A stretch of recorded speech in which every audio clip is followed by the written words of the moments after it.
안녕하세요. 오늘 6월 4주 동안 목요일 날 부모와 자녀가 함께하는 대화 독서스쿨로 내 아이를 위한 감정 코칭 최성애 존 가트맨 박사가 지은 책으로 여러분들과 함께 4주간의 여정을 함께 하고자 합니다. 혹시 내 아이를 위한 감정 코칭 책 읽으셨나요?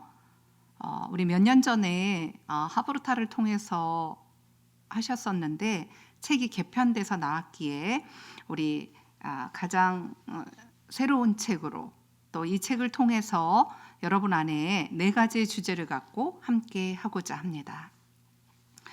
먼저 주제 말씀은 에베소서 6장 1절에서 4절 말씀, 자녀들아 주 안에서 너희 부모에게 순종하라, 이것이 옳으니라. 4절 말씀, 또 아비들아 너희 자녀를 노엽게 하지 말고 오직 주의 교훈과 훈계로 양육하라 라고 말씀하셨습니다. 저는 4주간의 여정 동안 우리가 자녀들이 부모에게 순종하는 것 이전에 우리 부모들이 자녀들을 노엽게 하지 말고 오직 주의 교훈과 훈계로 양육할 수 있는 우리 부모님들이 되기를 소망하면서 준비해 봤습니다. 그러면 우리가 어떤 말씀으로 어떻게 교훈과 훈계로 양육해야 할까? 저는 우리가 담임 목사님을 통해서 들었듯이 신명기서 6장 4절에서 9절 말씀, 쉐마의 말씀을 통해서 오직 하나님은 유일하신 하나님이다. 하나님의 자녀라는 정체성과 그 하나님 여호와를 사랑하는 것이 우리가 지켜야 될 계명이며 우리 마음에 새기고 또 우리가 부지런히 가르칠 때 집에 앉았을 때든지 길을 갈 때든지 누워있을 때든지 일어날 때든지 또는 내 손목에 미간에 문설주의 바깥문에 기록하면서 이 말씀을 가정 안에서 부모들이 양육하기를 원합니다. 오늘날 우리가 믿음의 집안인 가정인데도 불구하고 하나님의 말씀이 우리 안에 살아있지 못한 이유가 뭘까요?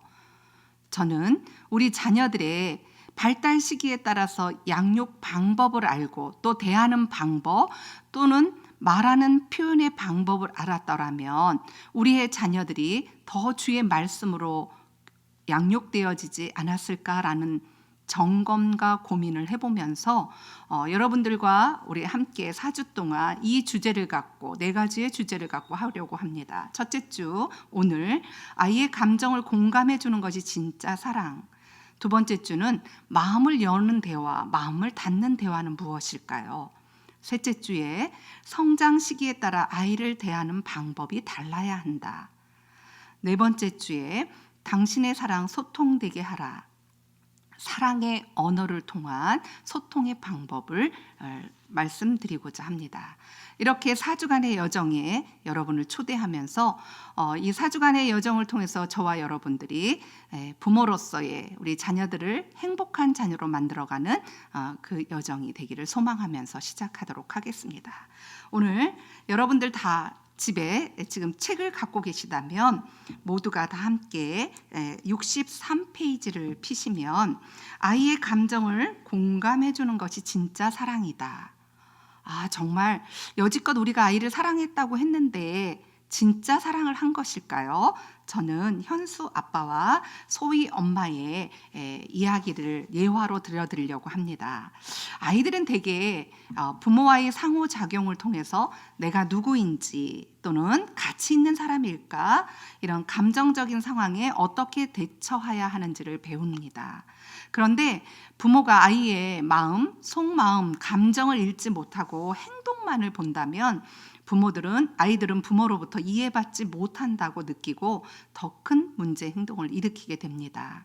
그래서 우리가 부모가 아이에게 하는 말과 행동을 우리 다시 한번 진지하게 되돌아보면서 함께 가도록 하겠습니다.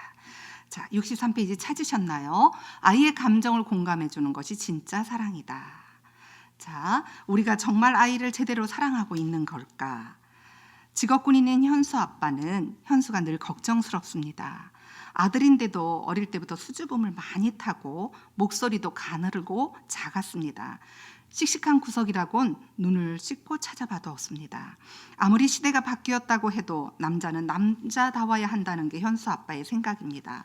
그래서 일부러 현수를 엄하게 키웠고 뛰어놀다 무릎을 다쳐 울면 사내 녀석이 그까짓 것 가지고 울면 안 돼, 또 끝이지 못해? 하고 호통을 쳤습니다. 태권도, 합기도 등 아이를 씩씩하게 키우는 데 도움이 될 것 같은 운동도 열심히 시켰습니다. 그런데 타고난 성격이 워낙 여려서 그런지 초등학교 3학년이 되었는데도 별로 나아지지 않았습니다. 아빠에겐 무서워서 말도 꺼내지 못하지만 엄마에게는 운동이 재미없다며 안 하면 안 되느냐고 조르기도 하는 모양입니다. 안쓰럽기도 하고 그렇지만 씩씩한 남자로 클수록 도와주는 것이 클 수 있도록 도와주는 것이 아빠가 아이에게 줄 수 있는 제일 좋은 사랑이라고 믿기 때문입니다. 소희 엄마의 사랑법은 현수 아빠와는 좀 다릅니다. 소희 엄마는 소희가 커서 전문직 여성이 되기를 바랍니다. 그것도 한국이 아니라 세계를 무대로 마음껏 능력을 발휘하며 살 수 있기를 소망합니다. 교육 계획도 이미 다 세워놓았습니다.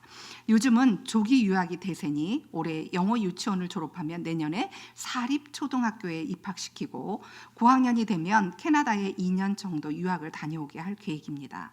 그런 다음 다시 한국에서 국제 중 특목고를 보내고 대학은 미국에서 다니게 할 예정입니다. 7살짜리 소희의 일상은 웬만한 어른 못지않게 바쁩니다. 영어 유치원이 끝나면 바이올린 학원, 발레 학원을 가야 하고 일주일에 2번은 미술 학원에도 갑니다. 어린아이가 소화하기에 무리한 일정입니다. 워낙 욕심이 많아 이것저것 배우는 것을 그리 싫어하지 않는 소희이지만 가끔은 힘들다고 하며 학원에 가지 않겠다고 떼를 씁니다. 특히 소희가 그다지 좋아하지 않는 발레의 경우 종종 이런저런 핑계를 대며 학원에 가지 않으려고 합니다. 엄마는 그런 소희의 마음을 충분히 이해합니다. 하지만 다른 아이들은 소희보다 더 어린 나이부터 많은 것을 배우고 힘들더라도 참고 견딜 수밖에 없다고 생각합니다. 지금 소희가 힘들더라도 나중에 성공하면 엄마의 마음을 충분히 이해할 수 있으리라고 생각합니다. 현수 아빠와 소희 엄마는 서로 교육 방식은 달라도 자기 아이를 사랑하는 마음은 같습니다. 대부분의 부모는 현수 아빠와 소희 엄마처럼 자기 아이가 훌륭한 인재로 자라고 행복하게 살기를 바랍니다. 그래서 열심히 아이를 교육하고 지원하지만 정작 아이들은 행복하지 않습니다. 부모는 부모대로 섭섭하죠. 정말 아이를 사랑해서 아이가 잘 되기를 바라는 마음에서 그러는 것인데 아이가 알아주지 않고 잘 따라오지 않으면 속상한 것이 우리 부모의 마음이 아닐까요? 65페이지에 보시면 이처럼 아이가 부모의 사랑을 제대로 느끼지 못하고 힘들어한다면 아이를 사랑하는 방식을 다르게 해보아야 하지 않을까요? 오늘 이 책에서는 아이가 행복하면서도 훌륭한 인재로 키울 수 있는 가장 효과적인 사랑법은 무엇이라고 이야기를 하냐면 감정 코칭이라고 이야기합니다. 그러면 정말 아이의 감정을 공감해 주는 것이 진짜 사랑이라고 했는데 여러분들은 아이를 정말 사랑하고 있는 걸까요? 소희 아빠와 현수 아빠와 소희 엄마의 이야기를 들으면서 어떤 마음이 드세요? 자, 저는 아이의 감정을 공감해 주는데 도움이 되는 내용을 65페이지 아이를 감정을 공감해야 하는 이유는 뇌가 말해준다라고 말씀하고 있습니다. 여러분의 책 69페이지에 보시면 뇌의 3층 구조에 대한 설명이 나와 있습니다. 1960년대 뇌과학자였던 폴 맥님 박사는 인간의 뇌가 3층 구조로 되어 있다라고 밝혔습니다. 자, 첫 번째는 뇌관 또는 소뇌라고 하는 후뇌입니다. 이 후뇌는 생명의 뇌라고 하고요. 호흡과 심장 박동 등 생명 유지에 필요한 기능을 담당하고 있고 또 기능과 모양이 파충류를 닮았다라고 해서 파충류의 뇌라고도 합니다. 이 뇌는 엄마 복중에서 이미 완성돼서 다 형성돼서 태어나서 생명 유지에 필요한 삶을 살 수 있도록 만들어 주었죠. 자, 두 번째 볼 것은 중내 변형계라고 하는 중간층이 있습니다. 주로 감정을 다스리고 기억을 주관하며 호르몬을 담당하는 역할을 합니다. 기쁨, 즐거움, 화, 슬픔 등의 감정은 물론 식욕과 성욕도 여기서 주로 처리합니다. 그래서 이 감정의 뇌는 포유류는 대부분의 변형계를 다 갖고 있기 때문에 또 포유류의 뇌라고도 이야기를 합니다. 자, 파충류는 변형계가 발달하지 않아 감정 표현이 없기 때문에 감정 표현은 포유류에서만 나타나는 행동이기에 감정의 뇌, 포유류의 뇌를라고 변형계를 이야기합니다. 자, 마지막 전뇌, 전두엽의 뇌, 이성의 뇌다, 인간의 뇌다라고 이야기하죠. 그래서 고도의 정신 기능과 창조 기능을 관할하고 학습과 기억을 담당합니다.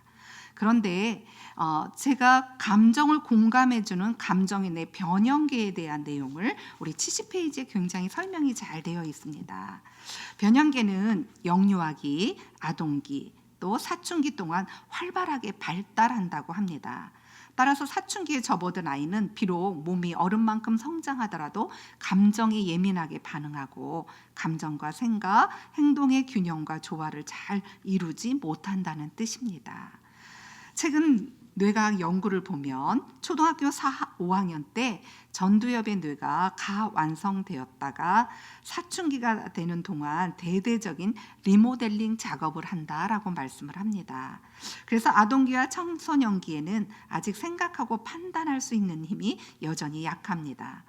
청소년기에 리모델링에 들어간 전두엽이 완전히 성숙하려면 남자는 30세, 여성은 평균 24세에서 25세라고 이야기하죠.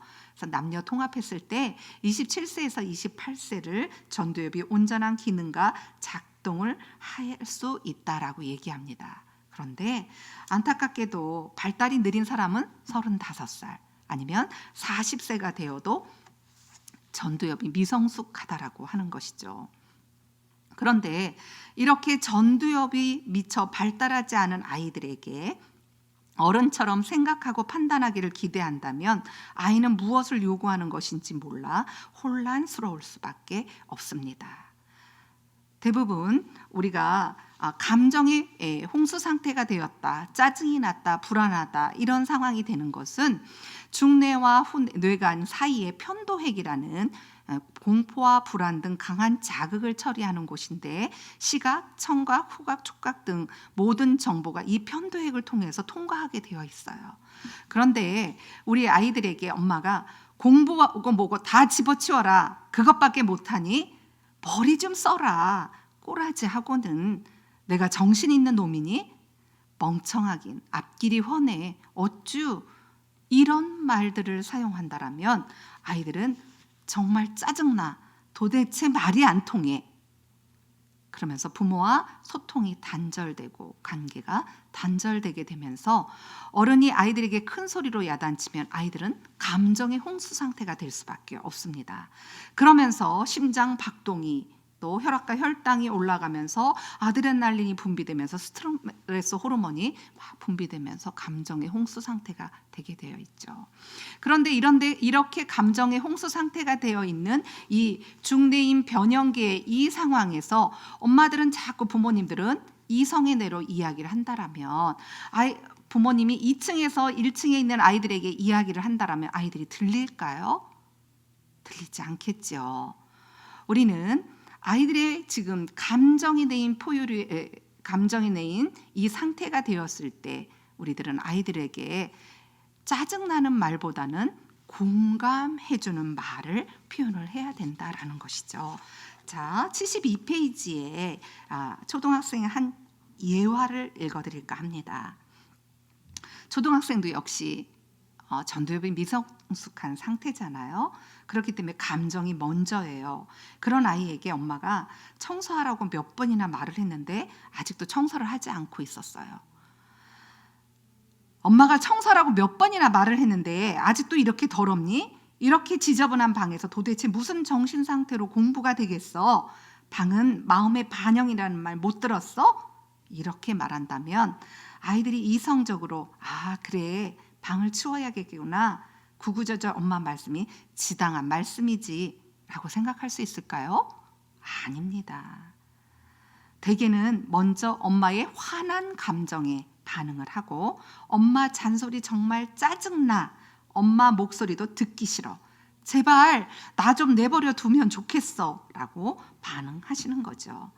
그래서 우리가 아까 이야기한 것처럼 1층에 감정에 내인 변형계를 먼저 수용해주고 공감해주시면 그 다음에 우리가 이성의 뇌로 아이들에게 행동 수정이 들어가면 아이들이 훨씬 더 부모의 말에 잘 수용할 수 있겠지요.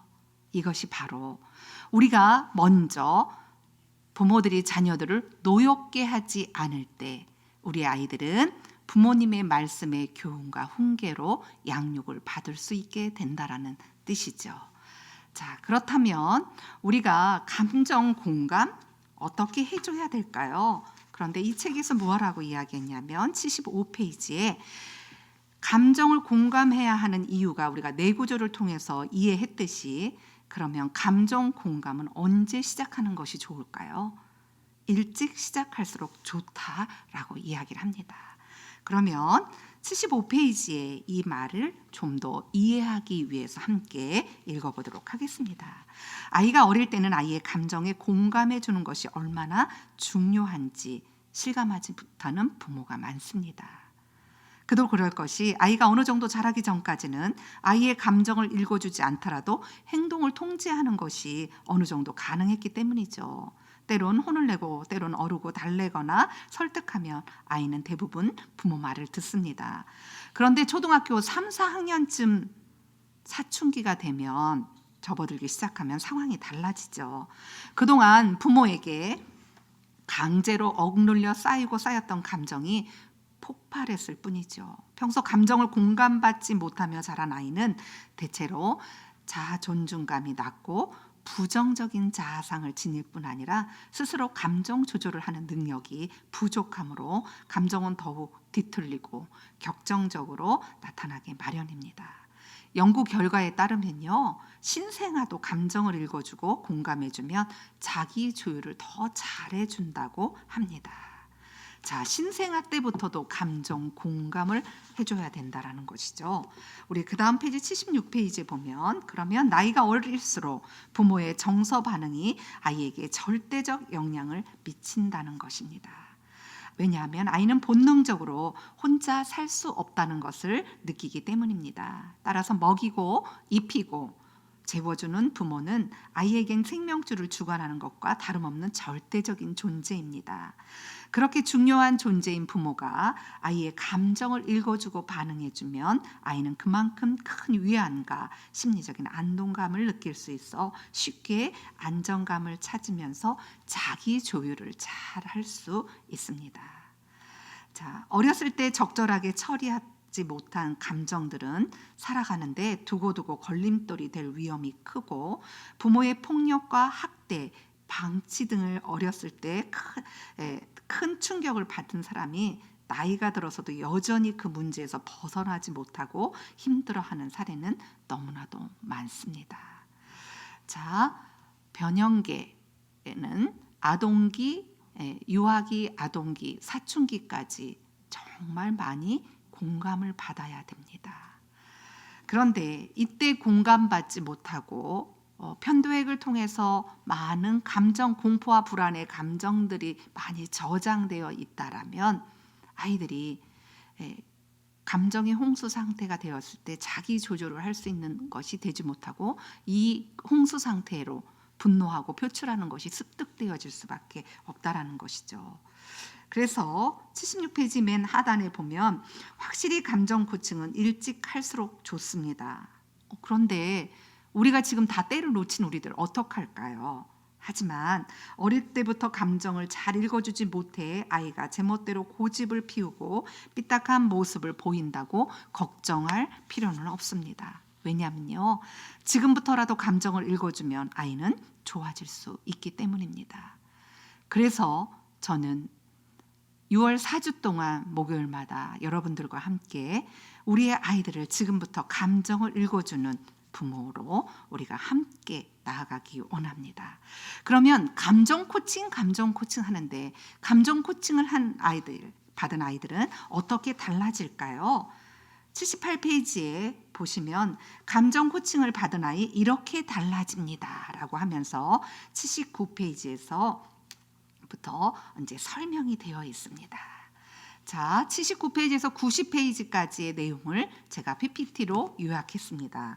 우리 함께 한번 핵심 내용만 읽어볼까요? 나머지는 여러분이 한번 주중에 책으로 읽어보셨으면 좋겠습니다.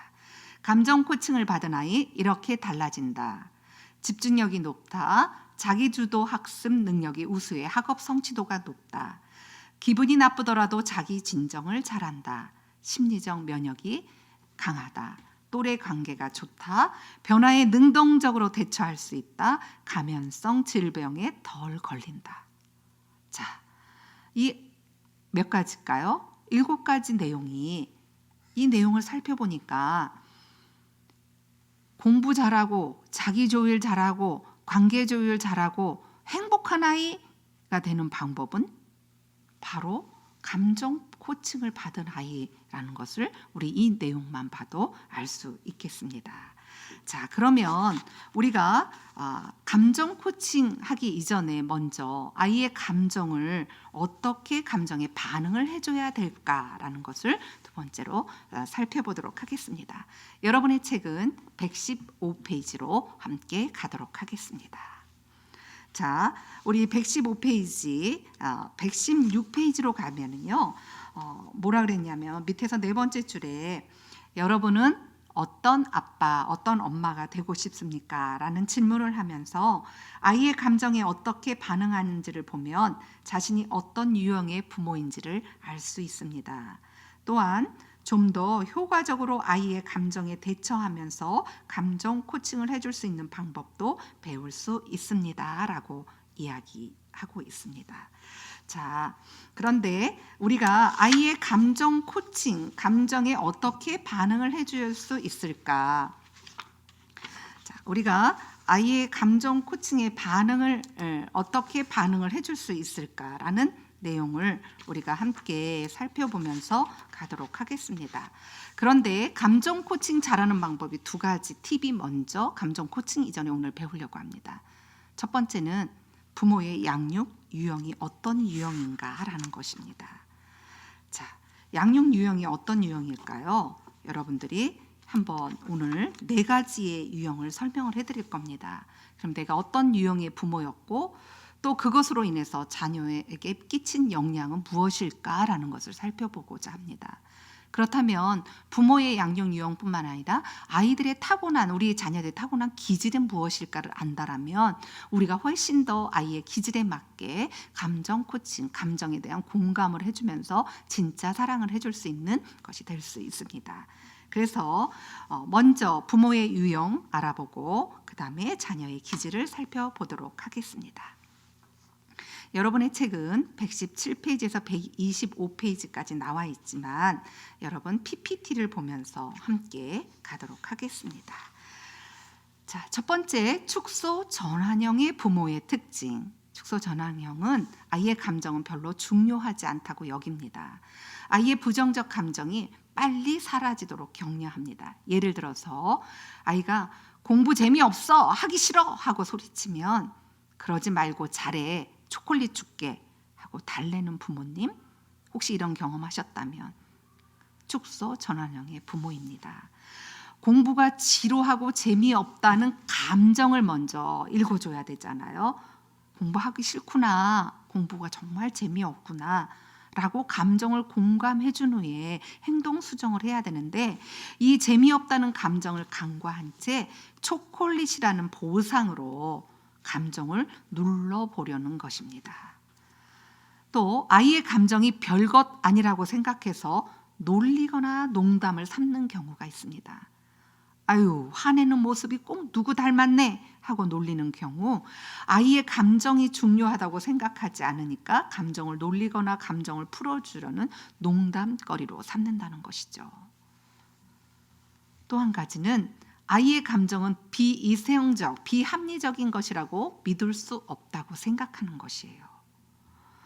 아이들도 감정이 있습니다. 그런데 아이들이 또 한 가지 마지막으로 보는 것은 부정적인 감정을 보이면 불편해하는 엄마들, 부모님들 축소 전환형입니다. 예를 들어서 감정에는 좋은 감정이 있고 나쁜 감정이 있다고 해서 아이가 화를 내거나 슬퍼하거나 놀라거나 무서워하는 등 소위 나쁜 감정을 보이면 교사나 부모 자신의 마음이 편치 않기 때문에 빨리 다른 감정으로 전환시키려고 하는 것이죠. 그러면 아이는 자신의 감정을 믿지 못하게 되고 자신이 비정상적인가 하는 의구심을 갖게 되며 자신감과 자존감이 낮아지게 된다라는 것입니다. 자, 두 번째 살펴볼 것은 억압형의 부모의 특징입니다. 자, 여러분의 책 119페이지 보면은 억압형 부모도 축소 전환형 부모처럼 아이의 감정을 무시하는 공통점이 있습니다. 슬픔, 화, 짜증 등의 감정을 나쁜 감정, 부정적인 감정으로 보는 것도 축소 전환형 부모와 같습니다. 억압형 부모는 축소 전환형 부모와 많은 부분이 닮았지만 아이의 감정을 더욱 엄하게 질책합니다. 불편한 감정들을 꾸짖거나 훈계해서 그러한 감정이 들지 못하도록 하는 것이죠. 또한 감정을 무시하는 정도를 넘어 감정이 잘못된 것이라고 비난까지 합니다. 아이가 감정을 보이게 될 때 대개 그럼 못 써! 하고 야단을 치거나 벌을 줍니다. PPT의 예를 보면 애완경이 아주 사랑스럽게 키우던 애완경이 죽은 일이 발생을 했어요. 근데 아이들 입장에서는 굉장히 무섭고 슬프고 충격적인 경험이거든요. 그래서 엄청나게 울고 막 슬퍼하죠. 그럴 때 억압형 부모님들은 시끄럽다! 울지 마라! 그까짓 것 가지고 왜 난리냐? 할머니라도 돌아가셨냐? 이렇게 야단치는 식으로 반응하시는 것이죠. 이것이 억압형의 부모라는 것입니다. 자, 120페이지 보면 중요한 것, 이런 억압형 부모 밑에서 자란 아이도 자존중감이 낮다라는 거예요. 축소 전환형 부모랑 같은 영향을 주죠. 그뿐 아니라 억압형 부모 밑에서 자란 아이들은, 여자아이는 의기소침하고 우울해지는 경향이 생기고 자기 감정을 조절하는 능력도 부족할 수 있다는 것입니다. 남자아이는요, 충동적이고 공격적인 행동을 많이 하거나 화가 나면 무조건 주먹이 나갈 수 있습니다. 감정을 보였다는 이유로 야단을 맞거나 매를 맞거나 그러면서 컸으며, 또 이러한 아이 또한 폭력적인 형태로밖에 감정을 표출하지 못했기 때문에 이런 현상이 나타날 수밖에 없는 거죠. 그런데 가트맨 박사에 따르면 억압형 부모 밑에서 자란 남자아이들은 술과 담배를 빨리 배우며 성에 일찍 눈을 뜨고 청소년 비행에 가담하는 비율이 높다고 합니다. 자, 우리가 이렇게 억압형 부모의 특징, 다시 한번 PPT로 보면 부정적 감정을 그대로 놔두면 아이의 성격이 나빠지거나 나약해질지 모른다고 우려해서 빨리 교정해줘야 한다는 생각에 강하게 개입하는 것이죠. 감정을 자연스러운 현상으로 보지 않는다 그랬죠. 즉 나쁜 감정이라고 생각하는 분노나 놀람, 슬픔, 두려움 같은 것들을 억제하고 자제하는 것이죠. 또 부정적 감정은 시간 낭비자, 사치라고 생각하는 것입니다. 그런데 편도액을 통해서 이런 감정들이 잠재되어 있다. 이러한 외부적인 비판이나 또 행동을 받게 되면은, 비난을 받게 되면은 폭발적으로 나타나거나 아니면 억압해서 자신을 숨겨버리는 그런 현상들을 나타나게 되죠. 자, 세 번째, 우리 방관형 또는 방임형 121페이지, 축소 전환형과 억압형 부모와는 달리 방임형 부모는 아이의 감정을 인정해 준대요. 그런데 방임형 부모 밑에서 자란 아이가 감정 조절을 잘할 것 같지만 그렇지 않아요. 왜냐하면 감정 조절은 행동의 한계를 인식해야 되는데 자기중심적인 행동을 하면서 어떻게 행동하는 것이 적절한지 알 수 없어서 굉장히 불안해하고 대인 관계를 어려워한다라는 그러한 내용이 있습니다. 자, PPT로 다시 보면 방관형 부모의 특징, 아이들의 감정을 그대로 인정하고 수용한다. 감정에 좋은 감정, 나쁜 감정이라는 건 없고 아이들은 다 그러면서 큰다고 믿는 것이죠. 아이가 울거나 화를 내거나 두려워하거나 슬퍼해도 그런 감정도 허용하고 격려하는 것입니다. 예를 들어 자녀가 스마트폰을 사달라고 하면 갖고 싶다면 사줘야지.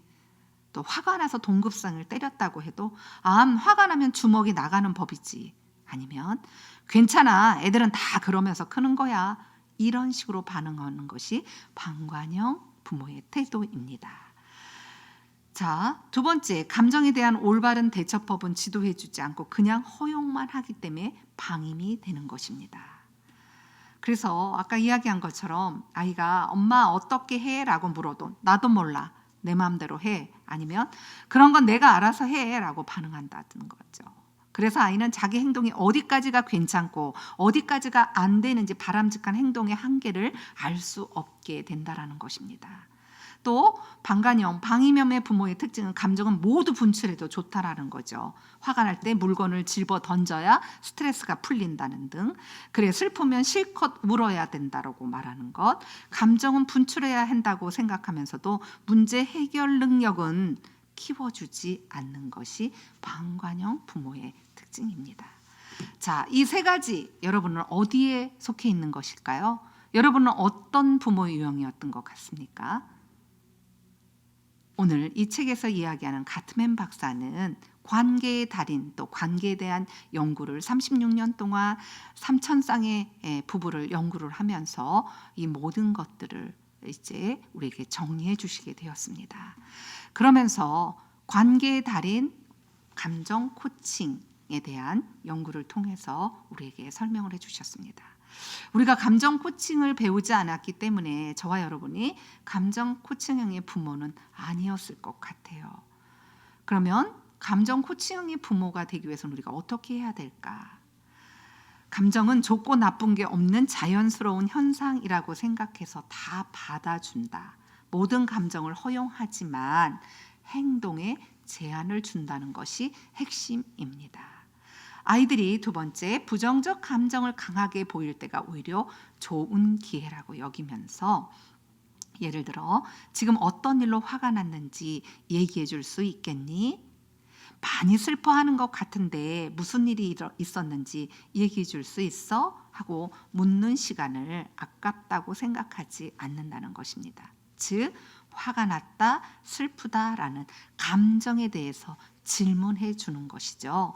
그러면서 그 부정적 감정을 먼저 공감해 주고 또 그것에 공감해 준 후에 행동 수정을 들어가는 것이 감정 코칭형 부모입니다. 세 번째, 감정에 대해 훈계하거나 야단치거나 벌 주지 않고 먼저 뭐부터 해주냐면 공감을 해주는 것입니다.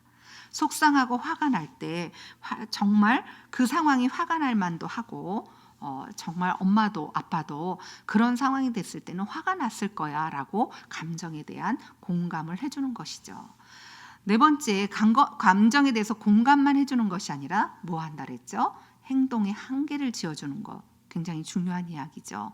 방임형은 모든 감정은 공감해주지만 행동의 한계를 지어주지 못한다는 것이 방임형과 감정 코칭형의 차이입니다. 아이의 감정에 공감을 해준 다음 아이의 행동에 대안을 제시하거나 문제 해결 방법을 함께 생각해 보는 것입니다.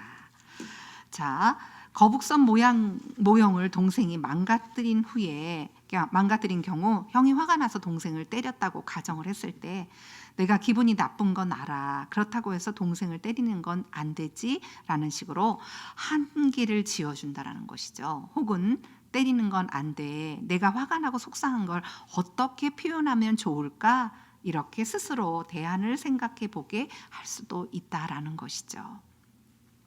그러면 우리가 하루아침에 감정 코칭형의 부모가 될 수 있을까요? 우리 여러분의 교재 책 127페이지에 보시면 가트맨 박사가 우리에게 살짝 위로해주고 격려해주는 내용이 나와 있습니다. 자, 제목이 뭔가요? 100% 완벽한 감정 코칭형 부모는 없다라는 것입니다. 우리 중간쯤에 보면 축소 전환형, 억압형, 방임형, 감정 코칭형 중 어느 한 가지 모습만 완벽하게 보이는 부모는 없습니다. 대개 네 가지 모습이 다 섞여 있습니다. 아이의 감정을 무시하고 야단을 치기도 하고 때로는 감정을 다 받아만 주고 정작 해결책을 찾는 것까지 도와주지 못하기도 합니다. 다만 네 가지 모습이 다 나타나더라도 가장 기본이 되는 모습이 있습니다.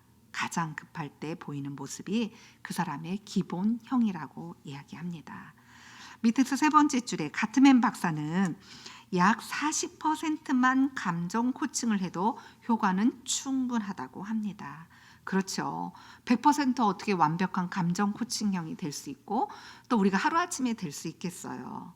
40%만 우리가 감정 코칭을 해도 효과는 충분하다는 것 우리 꼭 기억하시기 바랍니다.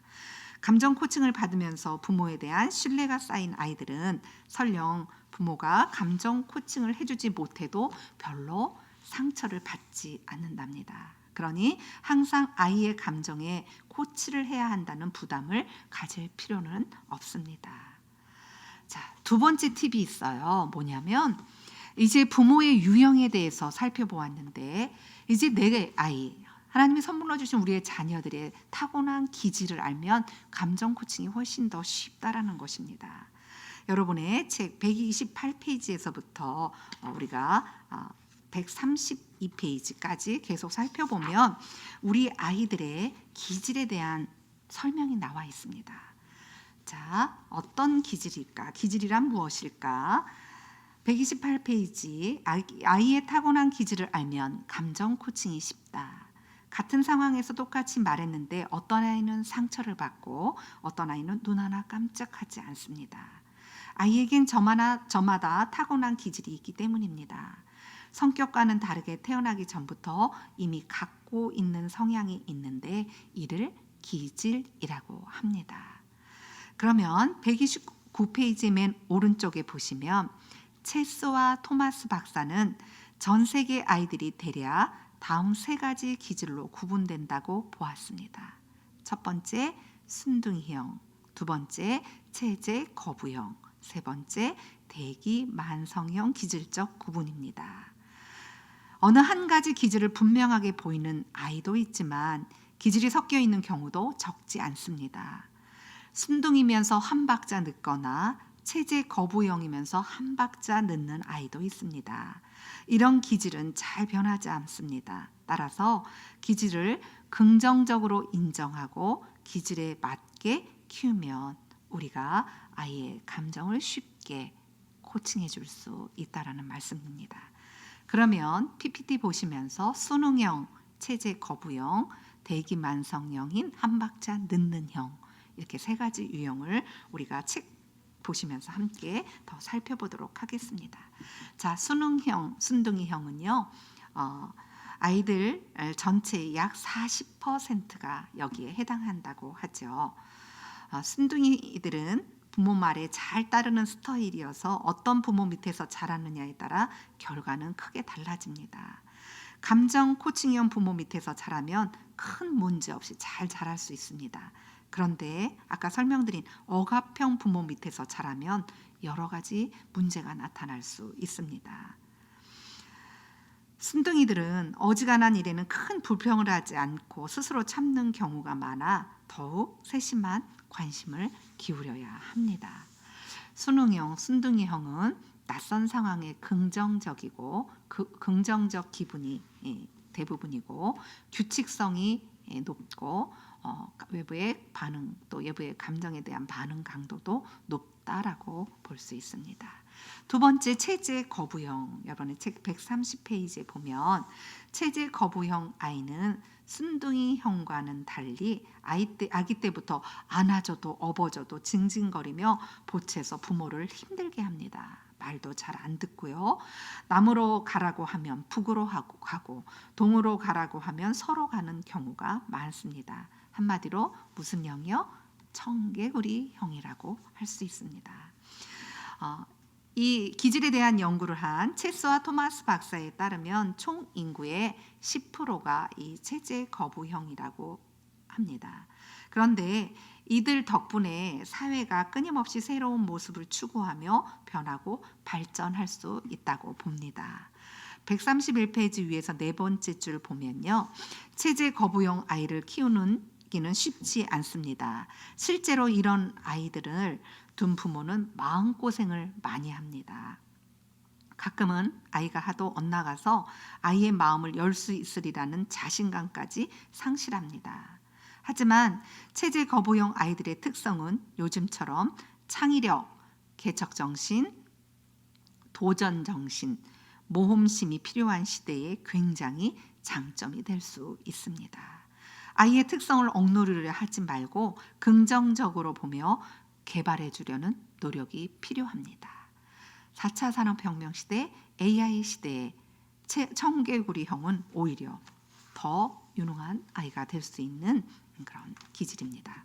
세 번째, 대기만성형, 한 박자 늦은 형은 15.5%에 해당된다고 합니다. 말 그대로 되게 적응력도 느리고 반응 강도도 낮아요. 전체 아이들의 15%는 뭘 하려면 한참 뜸을 들이거나 행동이나 말을 약간 느리게 하는 경향을 지니고 태어납니다. 그래서 무엇이든 빨리빨리 처리하는 것을 좋아하는 한국 사회에서는 적응하기 힘든 유형이기도 합니다. 부모도 이런 아이를 키울 때는 많이 답답해합니다. 크면 클수록 느리고 굼뜬 아이의 행동이 부모 속을 터지게 합니다. 132페이지 7번째 줄 가보면 대기만성형 아이를 키우는 부모는 답답한 나머지 아이고 속 터져. 그렇게 해서 언제 숙제를 다 하겠어? 빨리빨리 못해? 등 아이의 굼뜬 행동을 지적하는 말을 많이 합니다. 아이가 머리가 나쁘거나 어디가 모자란 것이 아니므로 이런 말들은 고스란히 아이가 상처가 됩니다. 아이 자신도 어쩔 수 없는 기질적인 특성인데 그것 때문에 혼이 난다고 생각하면 아이는 더 이상 서러워서 감정을 다칠 수밖에 없습니다. 시간 쫓기는 부모일수록 대기만성형 아이를 못 견뎌 하는데 대기만성형 아이에게 필요한 것은 좀 더 느긋한 마음으로 아이를 지켜봐 주는 자세입니다. 여러분 어떠세요? 여러분의 자녀 한번 생각해 보세요. 순둥이형인가요? 청개구리형인가요? 대기만성형인가요? 이에 따라 내 부모의 유형이 억압형이었냐, 감정 축소 전환형이었는지 아니면 방임형이었는지, 이 부모와 아이의 양육 방법과 기질이 맞지 않아서 서로에게 상처를 주고, 또 아이들은 어려서부터 성장하면서 사춘기까지 만 18세 이전까지의 성장 과정 속에서 부모에게 받은 감정, 부모에게 들은 말, 부모를 통해서 아이들이 성장하는 이 환경 속에서 어떻게 자랐느냐에 따라 아이들의 행복과 불행이 결정되어진다라고 해도 과언이 아닐 겁니다. 다음 주에 다시 이야기를 하겠지만 18세 이전에 부정적 경험이 아이들한테 굉장히 많은 영향력을 미치는데 그 중에서도 무엇이냐면 언어폭력이라고 이야기합니다. 우리가 말한 말이 우리 아이들에게 얼마만큼 부정적 경험을 갖게 되었을까요? 혹여나 우리로 인해서 우리의 자녀들이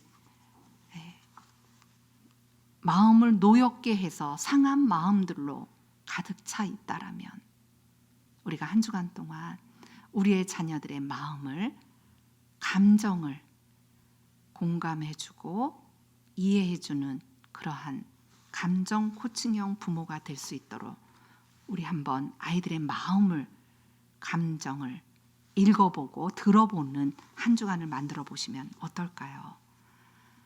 아이의 감정을 공감해주는 것이 진짜 사랑이다. 뇌과학을 통해서 설명을 들었습니다.